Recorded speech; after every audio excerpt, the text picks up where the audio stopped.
یعنی مطلب یہ ہے کہ جس پروردگار کی یہ قدرتیں، یہ عنایتیں دیکھتے ہو، اس کے بارے میں کس طرح سوچتے ہو کہ تمہارے نیکیوں اور بدوں میں امتیاز نہ کرے گا۔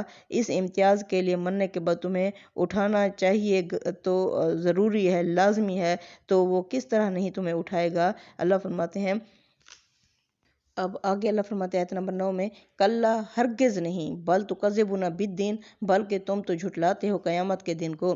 یعنی ہرگز نہیں، اس دن کے بارے میں جو کچھ تم کہتے ہو اس کی ہرگز کوئی بنیاد نہیں ہے، بلکہ حقیقت یہ ہے کہ تم جزا اور سزا کو جھٹلانا چاہتے ہو۔ اس موقع پر استاد امام لکھتے ہیں، یہاں یہ بات یاد رکھیے کہ بعض اوقات انسان جھٹلانا تو کسی چیز کو چاہتا ہے لیکن اس کے خلاف کچھ کہنے کی گنجائش نہیں پاتا، اس وجہ سے بعض غیر متعلق سوالات چھیڑتا ہے تاکہ اس کے باب میں کچھ شبہات پیدا کرنے کی راہ کھلے۔ قریش کے منکرین اس طرح کی الجھن میں گرفتار تھے، وہ جانتے تھے کہ جزا و سزا کو جھٹلانا ایک امر بدیہی کو یعنی واضح حقیقت کو جھٹلانا ہے، لیکن اس کو ماننے کے لیے بھی تیار نہیں تھے۔ اس وجہ سے بعض بناوٹی شبہات کی آڑ لے کر یہ نمائش کرنے کی کوشش کرتے تھے کہ گویا ان کے پاس کچھ دلائل ہیں جن کی بنا پر وہ قرآن کے انظار کو نہیں مان رہے ہیں۔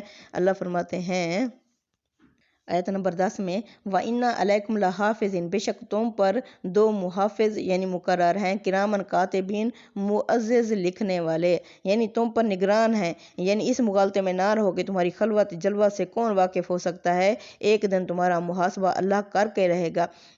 کیا ہے تمہارے کرامن کاتبین ہیں، اسے مقصود اس حقیقت کی طرف توجہ دلانا ہے کہ وہ جس کام پر مامور ہیں اسے نہایت فرض شناسی سے انجام دیتے ہیں، نہ اس میں کوئی سستی برتتے ہیں، نہ کسی کے دباؤ میں آ کر جانبداری کا کوئی شائبہ اس میں آنے دیتے ہیں۔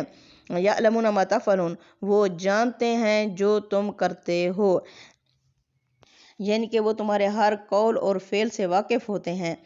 سورہ کاف میں بھی اللہ تعالیٰ نے اس کے بارے میں مزید وضاحت کی کہ یہ فرشتے وہ ہیں جو دائیں اور بائیں دونوں طرف سے نگرانی کرتے رہتے ہیں۔ اللہ فرماتے ہیں، ان الابرار لفی نعیم، یعنی اس دن نیک لوگ یقیناً نعمتوں میں ہوں گے، وَإِنَّ الْفُجَّارَ اور لافی جہیم، اور یقیناً بدکار لوگ جہنم میں ہوں گے، یصلونہا، وہ ڈالے جائیں گے ہا اس جہنم میں، یوم الدین، قیامت کے دن، وما ہم عنہا بغائبین، پھر وہ اس سے کسی طرح بھی نکل نہیں سکیں گے، اوجھل نہ ہو سکیں گے۔ یعنی اللہ فرماتے ہیں اس دن نیک لوگ نعمتوں میں ہوں گے۔ اوپر جس اہتمام اور انتظام کا ذکر کیا ہے کہ 2 فرشتے بیٹھے ہوئے ہیں اور لکھ رہے ہیں، یہاں اس سے آگے اس کا نتیجہ بیان ہوا ہے کہ جب وہ اس طرح تمہاری نگرانی کر رہا ہے تو کیسے ہو سکتا ہے کہ نیک اور بد کے ساتھ ایک ہی طرح کا معاملہ کرے؟ نہیں، وہ نیک لوگوں کو لازماً جنت اور بروں کو جہنم میں داخل ضرور کرے گا۔ وہ اگر ایسا نہ کرے تو ماننا پڑے گا کہ اس کی یہ دنیا ایک اندھیر نگری ہے، اس میں حق اور انصاف کا کوئی تصور ہی نہیں ہے۔ اللہ فرماتے ہیں، وَمَا أَدْرَاكَ مَا يَوْمُ الدِّينِ، تم کیا جانو کہ قیامت کا دن کیا ہے، یعنی تم کیا سمجھے اس بدلے کے دن کو۔ اصل میں واحد کا صیغہ استعمال ہوا ہے، اس کے مخاطب نبی کریم صلی اللہ علیہ وسلم نہیں ہیں بلکہ وہی لوگ ہیں جو مغرہ کا برب کل کریم کے مخاطب ہیں، یعنی قریش کے لوگ۔ تمہیں کس چیز نے رب کریم کے بارے میں دھوکے میں ڈال رکھا ہے؟ یہاں تمہیں اللہ نہیں پکڑا، یہاں اللہ نے تمہیں ہر سہولت اور آسائشیں دی ہوئی ہیں، تو تم نے اس دھوکے میں پڑ گئے ہو کہ اللہ یہاں ہمارے اوپر مہربانیاں کر رہا ہے تو آگے بھی اس طرح کرے گا۔ ثم ما ادراک ما یوم الدین، پھر تم کیا سمجھے کہ کیا ہے قیامت کا دن؟ یہ سوال کسی جواب کے لیے نہیں بلکہ اس دن کے ہول کا تصور پیدا کرنے کے لیے ہے۔ غور کیجیے تو اس کی تکرار نے اسے مزید ہولناک بنا دیا ہے۔ یوم، اس دن، لا تملک، نہیں اختیار ہوگا، نفس کسی نفس کو، لی نفس کسی نفس کے لیے، شیئن کچھ بھی، یعنی یہ نہیں ہے کہ تمہیں بچانے کے لیے یہ آئے ہوئے ہوں گے جن کو تم نے یہاں معبود بنا رکھا ہے۔ اللہ فرماتے ہیں اس دن کوئی انسان کسی دوسرے انسان کے لیے کچھ بھی اختیار اپنے پاس نہیں رکھے گا، چاہے وہ دنیا میں جتنے بڑے عہدے پر بھی تھا۔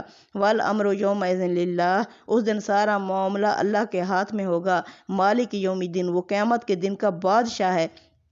اب دین کا کیا مطلب ہے؟ یعنی میں کہتی ہوں یہ بیگ میرا ہے، یہ بیگ اور اس میں جو موجود چیزیں ہیں وہ ساری میری ہیں، تو اللہ اس دن کا مالک ہوگا، اس دن میں جو کچھ ہوگا اس کی ملکیت اللہ کے ہاتھ میں ہوگی۔ اللہ فرماتے ہیں اس دن سارا معاملہ اللہ کے ہاتھ میں ہوگا۔ یہ نہیں ہے کہ اللہ کسی کو اجازت دے دے کہ تم بھی میرے معاملات میں دخل دو، نہیں، اللہ فرماتے ہیں اس دن اللہ اجازت اس کو دے گا جو اس قابل بھی ہوگا، کیونکہ اللہ ہی جانتا ہے ہر ایک کا ماضی اور حال کے انہوں نے یعنی مستقبل انہوں نے آگے کیا بھیجا اور پیچھے کیا چھوڑا تھا، تو اللہ فرماتے ہیں اللہ ان کو اجازت دے گا جو اس قابل ہوں گے جو بول سکیں، اور وہ بھی اللہ ہی جانتا ہے کہ کس کو